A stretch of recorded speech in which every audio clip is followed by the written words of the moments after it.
Hello viewers, welcome to Cricyarks. இன்னைக்கு வீடியோவில் நம்ம T20 வேர்ல்ட் கப்க்கான இந்தியா ஸ்குவாட் பற்றின அனாலிசிஸ் தான் பார்க்க போகிறோம். இனிஷியலாக ஸ்குவாட் பார்த்தோன்னே எனக்கு ரொம்ப சந்தோஷமான 3 விஷயம் என்னென்னா, சிவம் துபேயை ரெக்கக்னைஸ் பண்ணியிருக்காங்க, சஞ்சு சாம்சன் செலக்ட் பண்ணியிருக்காங்க, அப்புறம் சஹாலுக்கு ஒரு சான்ஸ் கிடச்சிருக்கு.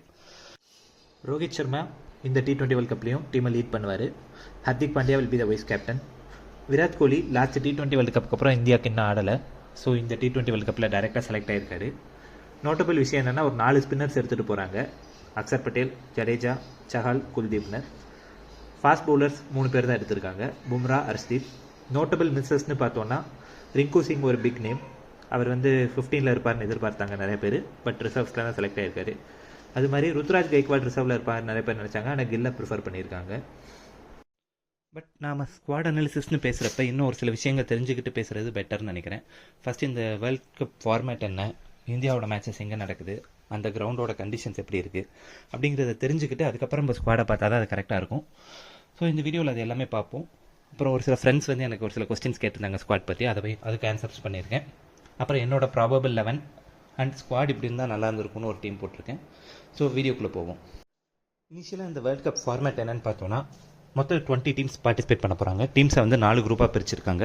Group A, group B, group C, group D. Each குரூப்பில் 5 டீம்ஸ் இருக்காங்க. ஸோ இந்த ஃபஸ்ட் ரவுண்ட் ஆஃப் மேட்சஸில் ஒவ்வொரு டீமும் அவங்க குரூப்பில் இருக்க எல்லா டீம் கூடயும் ஒரு மேட்ச் ஆடுவாங்க. ஸோ இந்த மாதிரி மொத்தம் 40 மேட்சஸ் நடக்கும். இதோட எண்டில் ஒவ்வொரு குரூப்லேயும் டாப் 2 பிளேசஸ் பிடிக்கிற டீம் சூப்பர் 8 ரவுண்டுக்கு போவாங்க. ஸோ அடுத்து சூப்பர் 8 ரவுண்ட்லேயும் டீம்ஸை திருப்பி 2 குரூப்பாக பிரிக்கிறாங்க. ஃபஸ்ட்டு குரூப்பில் A1, B2, C1, D2 இந்த 4 டீம்ஸ் வருவாங்க. செகண்ட் குரூப்பில் A2, B1, C2, D1 இந்த 4 டீம்ஸ் வருவாங்க. ஸோ திருப்பி அந்தந்த குரூப்பில் இருக்க 3 டீம் கூட எல்லா டீம்ஸும் ஒரு மேட்ச் ஆடுவாங்க. அதோட எண்டில் பாயிண்ட்ஸ் டேபிளில் ஃபஸ்ட்டு 2 பிளேசஸில் இருக்க டீம் 2 குரூப்பில் இருந்தும் செமிஃபைனல்ஸுக்கு போவாங்க. ஸோ தென் செமிஃபைனல்ஸ், ஃபைனல்ஸ் நார்மலாக நடக்கும். நெக்ஸ்ட்டு நம்ம இந்தியாவோட வேர்ல்ட் கப் ஷெடியூல் பற்றி பார்ப்போம். இந்தியா குரூப் ஏல இருக்காங்க. குரூப் ஏக்கு ஃபஸ்ட் ரவுண்ட் மேட்சஸ் ஃபுல்லாகவே USA தான் நடக்க போகுது. இந்த குரூப்பில் Ireland, Pakistan, USA and Canada இருக்காங்க. ஸோ இந்த குரூப் பார்க்குறப்பே எல்லாருக்குமே தெரியும், top 2 qualification scenario India and Pakistan தான். அது A1 இந்தியாவா, A1 பாகிஸ்தானாங்கிறது தான் கொஸ்டின் மார்க்கே தவிர, இந்தியா பாகிஸ்தான் தான் குவாலிஃபை ஆகுங்கிறது பெரும்பாலான கிரிக்கெட் ஃபேன்ஸுக்கு தெரிஞ்சது. அயர்லாந்து மேபி கொஞ்சம் டஃப் கொடுக்க சான்ஸ் இருக்குது, but most likely India and Pakistan தான் போவாங்க. ஜூன் 9 அன்னைக்கு இந்தியா vs பாகிஸ்தான் விளாட்றாங்க நியூயார்க்கில். ஸோ அந்த மேட்ச் தான் டிசைட் பண்ணும் இந்த குரூப்பில் யார் ஃபஸ்ட் பிளேஸில் போகிறாங்க, யார் செகண்ட் பிளேஸில் போகிறாங்கிறது. So first round of matches முடிஞ்சதுக்கப்புறம் குரூப் 8 மேட்சஸ்க்கு எல்லாருமே வெஸ்ட் இண்டீஸ்க்கு மூவின் ஆகிடுறாங்க. ஸோ இதுக்கப்புறம் வேர்ல்ட் கப் ஃபுல்லாக வெஸ்ட் இண்டீஸில் தான் நடக்க போகுது. ஸோ இந்தியா A1 குவாலிஃபை ஆனாங்கன்னா, ஃபஸ்ட்டு குரூப் 8 மேட்ச் பார்படா ஸ்டேடியம்லேயும், second match Antigua and Barbuda ஸ்டேடியம்லேயும், தேர்ட் மேட்ச் செயின்ட் லூசியா ஸ்டேடியம்லேயும் நடக்கும். அதுவே இந்தியா A2 குவாலிஃபை பண்ணாங்கன்னா 2 மேட்ச் பார்புடா ஸ்டேடியமில் ஆடுறாங்க, ஒரு மேட்ச் மட்டும் ஆன்டிகுவா அண்ட் பார்புடா ஸ்டேடியமில் ஆடுற மாதிரி இருக்கும். ஸோ நெக்ஸ்ட்டு செமிஃபைனல்னு எடுத்துக்கிட்டோன்னா, first match Trinidad and Tobago கிரவுண்டில் நடக்குது. செகண்ட் மேட்ச் கயானாவில் நடக்குது. இந்த இடத்துல தான் நான் இந்தியாவுக்கு ஒரு டிஸ்அட்வான்டேஜ் பார்க்குறேன். ஏன்னா இந்தியா செமிஃபைனலிஸ்ட்டாக அந்த கிரவுண்ட்ஸில் ஃபஸ்ட் மேட்ச் ஆடுறாங்க. பட் ஒரு சில teams from group C and group D already அங்கே மேட்சஸ் ஆடி இருப்பாங்க. ஸோ அவங்களுக்கு அது ஒரு அட்வான்டேஜாக இருக்க வாய்ப்பு இருக்குது. இந்தியாவுக்கு அது டிஸ்அட்வான்டேஜ் அமைய வாய்ப்பு இருக்குது. ஃபைனல்ஸ் திருப்பி பார்படா ஸ்டேடியமில் அங்கே இந்தியா குரூப் 8 மேட்சஸ் ஆடி இருப்பாங்க முன்னாடியே. சரி, அப்படியே இந்த கிரவுண்ட்ஸ் பற்றி ஃபர்தராக பார்ப்போம். ஃபஸ்ட்டு நம்ம பார்க்க போகிற கிரவுண்ட் கென்சிங்டன் ஓவல், பார்படாஸ். இந்த கிரவுண்டில் இந்தியா குரூப் 8 மேட்சஸ் ஆடுறாங்க. அப்புறம் ஃபைனல்ஸுக்கு குவாலிஃபை ஆனாங்கன்னா ஃபைனல்ஸ் இங்கே தான் நடக்குது.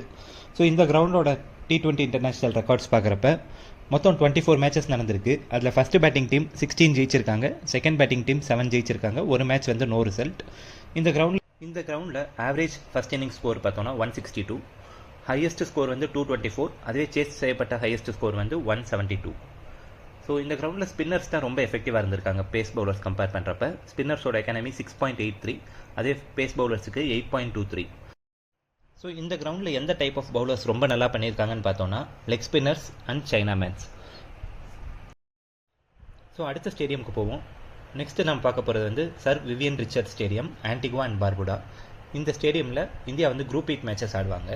ஸோ இங்கே மொத்தம் 13 T20 மேட்சஸ் நடந்திருக்கு. அதில் ஃபஸ்ட் பேட்டிங் டீம் 9 மேட்சஸ் ஜெயிச்சிருக்காங்க, செகண்ட் பேட்டிங் டீம் 4 மேட்சஸ் ஜெயிச்சிருக்காங்க. இந்த கிரவுண்டில் ஆவரேஜ் ஸ்கோர் பார்த்தோன்னா 138 தான். ஸோ இது ஒரு நல்ல பவுலிங் விக்கெட். ஹையஸ்ட் ஸ்கோர் இந்த கிரவுண்டில் அடிக்கப்பட்டதே 165 தான். சேஸ் செய்யப்பட்ட ஹையஸ்ட் ஸ்கோர் 131. இந்த கிரவுண்டில் ஸ்பின்னர்ஸ் எக்கனாமி 6.53, பேசர்ஸ் எக்கனாமி 6.77. இந்த கிரவுண்ட் வந்து ஃபாஸ்ட் பவுலர் ஸ்பின்னர்ஸ் ரெண்டு பேருக்குமே நல்லாவே ஈக்குவலாக சப்போர்ட் பண்ணுறக்கூடிய ஒரு கிரவுண்டு. ஸோ இந்த கிரவுண்டில் ஸ்கோர்ஸ் நம்ம கம்மியாக தான் பார்ப்போம்னு நினைக்கிறேன். அடுத்து நம்ம பார்க்க போகிற கிரவுண்ட் வந்து டாரன் சாமி ஸ்டேடியம், செயின்ட் லூசியா. இந்த கிரவுண்டில் மொத்தம் 18 இன்டர்நேஷனல் மேட்சஸ் ஆடியிருக்காங்க. அதில் ஃபர்ஸ்ட் பேட்டிங் டீம் 9 மேட்சஸ் ஜெயிச்சிருக்காங்க, செகண்ட் பேட்டிங் டீம் 9 மேட்சஸ் ஜெயிச்சிருக்காங்க. ஸோ அந்த ரெக்கார்ட் கொஞ்சம் ஈக்குவலாக இருக்குது. அதுவே ஆவரேஜ் ஸ்கோர் பேட்டிங் ஃபஸ்ட்டுன்னு பார்த்தோன்னா 160. இந்த கிரவுண்டில் அடிக்கப்பட்ட ஹையஸ்ட் ஸ்கோர் வந்து 199 அண்ட் ஹையஸ்ட் சேஸ்ட் ஸ்கோர் வந்து 197. இந்த கிரவுண்டில் spinners economy 7.79 and fast bowlers economy 8.06. So இந்த கிரவுண்ட்லையுமே ஃபாஸ்ட் பவுலர் ஸ்பின்னர்ஸ் ரெண்டு பேருக்குமே ஈக்குவலாக சப்போர்ட் இருந்திருக்குன்னு சொல்லலாம். இந்த கிரவுண்டில் இந்தியா வந்து குரூப் 8 மேட்ச் ஆடுவாங்க. நெக்ஸ்ட் நம்ம பார்க்க போகிற ground Brian Lara stadium, Trinidad and tobacco. இது வந்து ரொம்ப நியூ ஸ்டேடியம். 2019 17 தான் கன்ஸ்ட்ரக்ட் பண்ணியிருக்காங்க. இந்த ஸ்டேடியமில் இது வரைக்கும் 4 மேட்சஸ் தான் நடந்திருக்கு. அதில் 3 மேட்ச் வந்து ஃபஸ்ட் பேட்டிங் டீம் ஜெயிச்சிருக்காங்க, ஒரு மேட்ச் மட்டும் செகண்ட் பேட்டிங் டீம் ஜெயிச்சிருக்காங்க. ஸோ இந்த கிரவுண்ட் தான் இந்த டோர்னமெண்ட்லேயே பெஸ்ட்டு பேட்டிங் பிச்சுன்னு சொல்லலாம். ஆவரேஜ் ஸ்கோர் பேட்டிங் ஃபஸ்ட் வந்து 185. அதுவே ஹையஸ்ட் ஸ்கோர் வந்து இங்கிலாந்து ஒருக்க 267 அடிச்சிருக்காங்க. ஹையஸ்ட் ஸ்கோர்ஸ் சேஸ்டுன்னு பார்த்தோன்னா 156. ஸ்பின்னர்ஸோட எக்கனாமி 7.5, பேசர்ஸோட எக்கனாமி 9.00. ஸ்பின்னர்ஸ் வந்து மோர் எஃபெக்டிவாக இருப்பாங்க இந்த கிரவுண்டில். Leg spinners and China man நல்லா பண்ணுறதுக்கு மோர் சான்சஸ் இருக்குது. அடுத்து நம்ம பார்க்க போகிற கிரவுண்ட் செகண்ட் செமிஃபைனல்ஸ் நடக்க போகிற ப்ராவிடன்ஸ் ஸ்டேடியம், கயானா. இந்த கிரவுண்டில் மொத்தம் 13 T20 மேட்சஸ் நடந்திருக்கு. அதில் 3 match no result. First batting team 3 match ஜெயிச்சிருக்காங்க, செகண்ட் பேட்டிங் டீம் 7 மேட்ச் ஜெயிச்சிருக்காங்க. நம்ம இது வரைக்கும் பார்த்த கிரவுண்ட்லேயே சேசிங் ரெக்கார்ட் பெஸ்ட்டாக இருக்க கிரவுண்ட் வந்து இதுதான். இந்த கிரவுண்டில் ஆவரேஜ் ஃபஸ்ட் இன்னிங் ஸ்கோர்னு பார்த்தோன்னா 147, ஹையஸ்ட் ஸ்கோர் வந்து 191, ஹையஸ்ட் ஸ்கோர் சேஸ் வந்து 169. ஸ்பின்னர்ஸோட எக்கனாமி 6.76 இருக்குது, பேசர்ஸோட எக்கனாமி 7.85 இருக்குது. அதுவே இந்த கிரவுண்டில் எந்த பவுலர்ஸ்க்கு பெஸ்ட்டாக சூட் ஆகிருக்குன்னு பார்த்தோன்னா leg spinners and China man தான். ஸோ இது வரைக்கும் நம்ம பார்த்த இந்த 5 ஸ்டேடியமில் தான் இந்தியா விளையாட போகிறாங்க இந்த வேர்ல்ட் கப். இதில் பார்த்தோன்னா பிரைன் லாரா ஸ்டேடியம் தவிர மற்ற எல்லா ஸ்டேடியம்லையுமே ஆவரேஜ் ஸ்கோர் அரௌண்ட் 160 தான் இருக்குது. அதே மாதிரி லெக் ஸ்பின்னர்ஸ் அண்ட் சைனா மேனுக்கு நல்ல சப்போர்ட் இருக்கதை நம்ம பார்க்குறோம். அடுத்து நம்ம ஃப்ரெண்ட்ஸ் சில பேர் வந்து இந்த ஸ்குவாட் பற்றி ஒரு சில கொஸ்டின்ஸ் கேட்டிருந்தாங்க, அதை பற்றி பார்ப்போம். ஸோ ஃபஸ்ட்டு கொஸ்டின் எடுத்துக்கிட்டோன்னா, Y 4 spinners for pacey bouncy wickets in USA bought in from Adelaide? Instead we could have taken Rinku Singh, he could have given the batting power அப்படின்னு ராஜா கேட்டிருக்காரு. ஸோ இந்த கொஸ்டினுக்கு என்னோட ஆன்சர் என்னென்னா, India வந்து first round of match மட்டும்தான் யூஎஸ்ஏல ஆடுறாங்க, அதுக்கப்புறம் ஆட போகிற மேட்சஸ் வந்து வெஸ்ட் இண்டீஸில் ஆடுறாங்க. ஸோ அங்கே வந்து ஸ்பின்னர்ஸுக்கு நல்ல சப்போர்ட் இருக்கும்.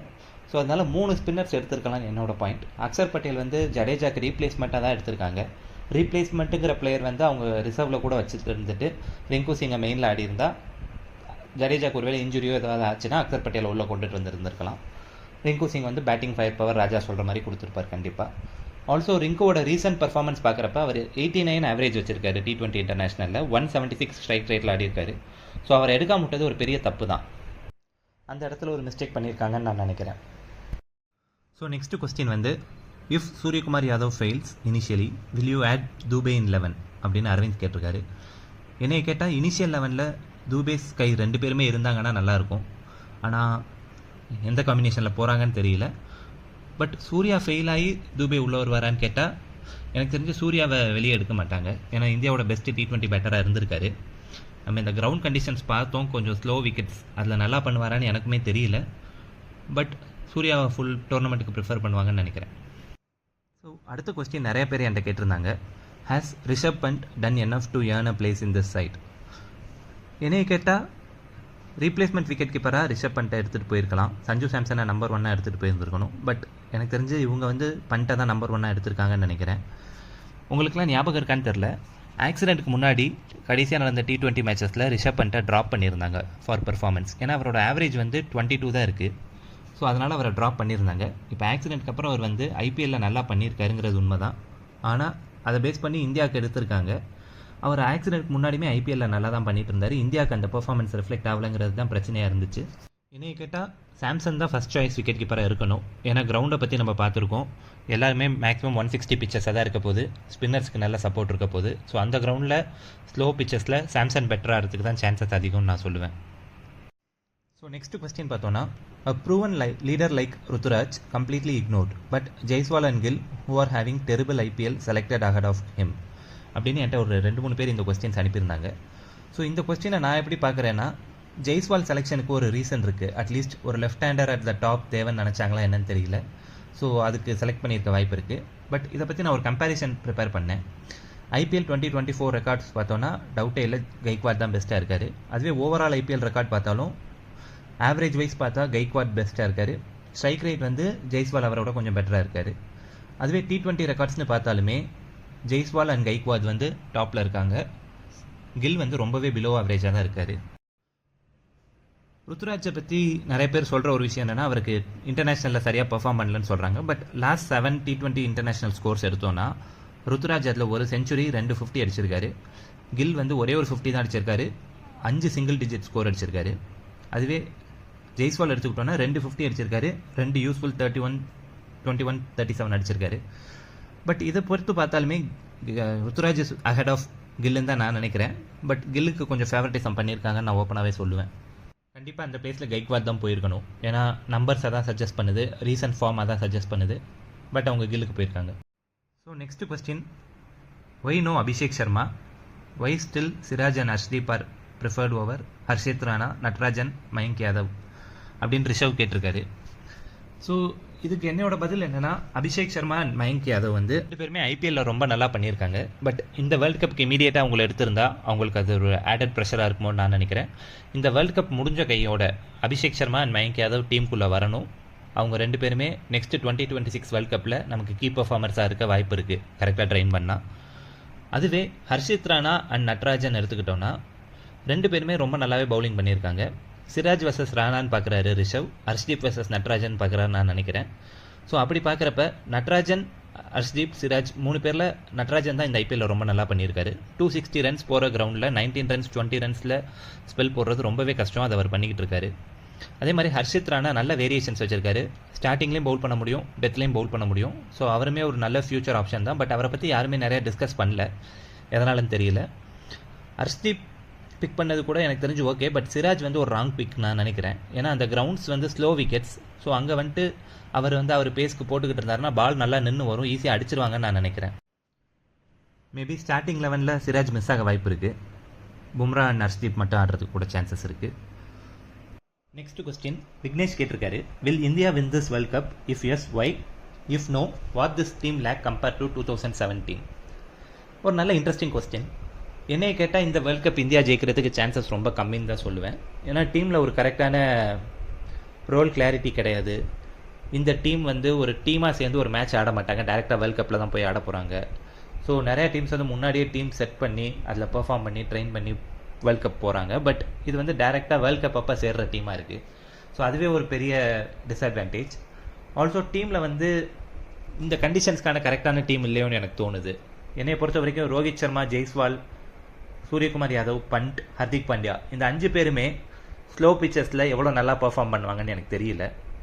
கோலி மேபி அட்ஜஸ்ட் பண்ணி ஆட வாய்ப்பு இருக்குது. பட் அவருமே ஆஃப்டர் பவர் பிளே ஸ்பின்னர்ஸ்க்கு எதிராக எவ்வளோ நல்லா ஆடுவாருங்கிறது ஒரு கொஸ்டின் மார்க்காக தான் இருக்குது. பவுலிங் காம்பினேஷன், ஃபாஸ்ட் பவுலர்ஸ் வந்து பும்ராவை நம்பி தான் போயிருக்கோம். குல்தீப், சஹல் 2 பேரும் நல்லா பர்ஃபார்ம் பண்ணாங்கன்னா இந்த வேர்ல்ட் கப்பில் நம்ம ஃபைனல்ஸ் வரைக்கும் போகிறதுக்கு ஒரு சான்ஸ் நல்லாவே இருக்குது. அது மாதிரி ஜடேஜா வந்து T20 வேர்ல்ட் கப்ஸில் கொஞ்சம் ஆவரேஜாக தான் பேட்டிங்கில் பெர்ஃபார்ம் பண்ணியிருக்காரு. ஸோ இந்த வருஷம் பேட்டிங்கில் அவரோட கான்ட்ரிபியூஷன் ரொம்பவே ஹியூஜாக தேவைப்படுது. அதே மாதிரி பவுலிங்லேயுமே இந்தியா 2 ஸ்பின்னர்ஸோட போகிறாங்களா 3 ஸ்பின்னர்ஸோட போகிறாங்களான்னு தெரில. பட் ஜடேஜா கண்டிப்பாக ஆடுவார். ஸோ அவரோட கான்ட்ரிபியூஷன் ரொம்பவே கீயாக இருக்கும் இந்த ஸ்பின்னிங் ட்ராக்ஸில். நல்லா பண்ணார்னா டீம் வின் பண்ணுறதுக்கு சான்சஸ் அதிகமாக இருக்கும். 2007 டீம்கிட்ட இருந்த பெரிய அட்வான்டேஜ் வந்து ஒரு எக்ஸ்பெக்டேஷன்ஸுமே இல்லாமல் போனாங்கன்னு சொல்லலாம். ஏன்னா 2007 ODI வேர்ல்டு கப் தோற்றுருந்தோம். சீனியர் பிளேயர்ஸ் எல்லாருமே T20 நாங்கள் ஆட மாட்டோம்னு சொல்லிட்டாங்க. ஸோ திடீர்னு டோனியை கேப்டன் அப்பாயின்ட் பண்ணி ஒரு குரூப் ஆஃப் யங்ஸ்டர்ஸ் போனாங்க. அவங்களுக்கு வந்து ஒரு கம்ப்ளீட் ஃபியர்லெஸ்னஸ் இருந்துச்சு. ஸோ அது அவங்களுக்கு ஒரு பெரிய அட்வான்டேஜ் அமைஞ்சிச்சுன்னு நான் நினைக்கிறேன். அதுக்கப்புறம் போன ஒவ்வொரு வேர்ல்டு கப்லேயுமே இந்தியா மேலே ஒரு பெரிய எக்ஸ்பெக்டேஷன் இருந்திருக்கு. நம்ம பெர்ஃபார்ம் பண்ணி ஆகணும், ஃபைனல்ஸ் போய் ஆகணும், வின் பண்ணி ஆகணுங்கிறத ஒரு சீரியஸ் எக்ஸ்பெக்டேஷனாகவே இருந்துகிட்டு இருக்கு. ஸோ அதை ஹேண்டில் பண்ண முடியாமல் ஒரு வேளை சொதப்புறாங்களான்னு தெரியல. ஆல்சோ 2007 நிறையா மேட்ச் வின்னர்ஸ் நமக்கு வந்தாங்க. ஒவ்வொரு மேட்ச் ஒருத்தர் ஸ்டெப் பண்ணி மேட்ச் ஜெயிச்சு கொடுத்துட்டு இருந்தார். அதுக்கப்புறம் நடந்த வேர்ல்ட் கப்ஸில் அது நடக்கலை.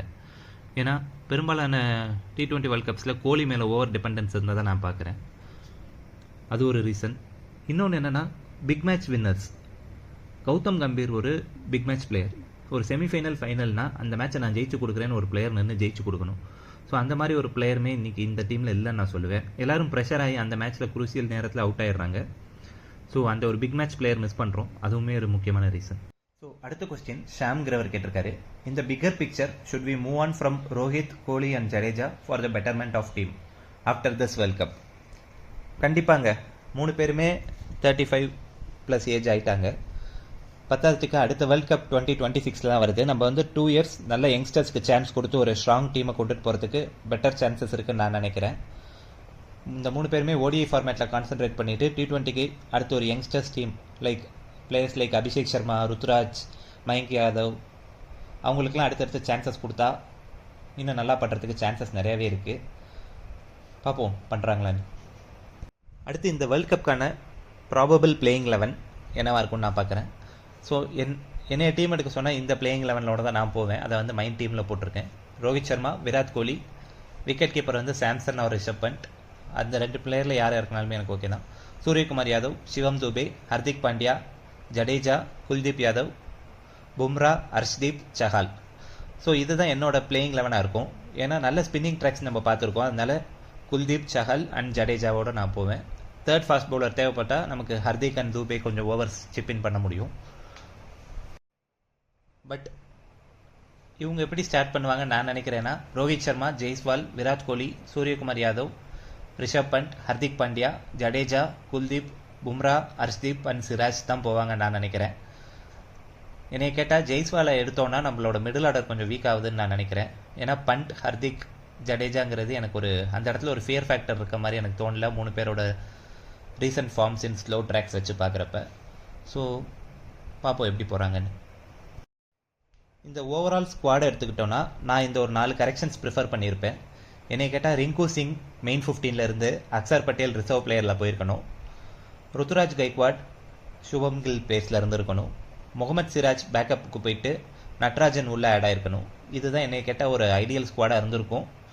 ஏன்னா கோலி, ரோஹித்லாம் கண்டிப்பாக பிக் பண்ணிடுவாங்க. அவங்களெல்லாம் மாற்றிருக்க வாய்ப்பே கிடையாது.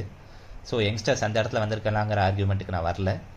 பட் இந்த ஒரு சின்ன சேஞ்சஸ் இருந்திருந்தால் நல்லா இருந்திருக்கும். ரிங்கு சிங் டிசர்வ் பண்ணுறாருன்னு நான் நினைக்கிறேன். அதே தான் நட்ராஜனுமே இந்த வருஷம் ரொம்ப நல்லா பண்ணியிருக்காரு. எனக்கு தெரியல இவங்க டெத் பவுலிங் எப்படி மேனேஜ் பண்ண போகிறாங்கன்னு. ஒருவேளை சிராஜை வச்சு ஆரம்பித்தாங்கன்னா, சிராஜ் அண்ட் பும்ரான் போனாங்கன்னா ரொம்பவே கஷ்டம். 2 பவுலர்ஸ் கான்செப்டில் போனாங்கன்னா கண்டிப்பாக it should be Bumrah and Harshdeep. Wait பண்ணி பார்ப்போம் எப்படி பண்ணுறாங்கன்னு. But as a Indian cricket fan நான் உங்கள் எல்லாருக்குமே ஒரு அட்வைஸ் சொல்லணும்னு சொல்கிறேன்னா, இந்த வருஷம் வேர்ல்ட் கப் வின் பண்ணுவோன்னு எக்ஸ்பெக்ட் பண்ணாதீங்க. கொஞ்சம் கஷ்டமாகவே தெரியுது. வெயிட் பண்ணி பார்ப்போம். ஒருவேளை வின் பண்ணாங்கன்னா ரொம்பவே சந்தோஷம்தான். Thanks viewers. இந்த மாதிரி மோர் கிரிக்கெட்டிங் வீடியோஸ் பார்க்குறதுக்கு கிரிக்கெட் ஆர்கஸ்க்கு சப்ஸ்கிரைப் பண்ணுங்கள். உங்கள் ஃப்ரெண்ட்ஸுக்கு இந்த வீடியோ ஷேர் பண்ணி சப்போர்ட் பண்ணுங்கள். தேங்க்யூ. பை.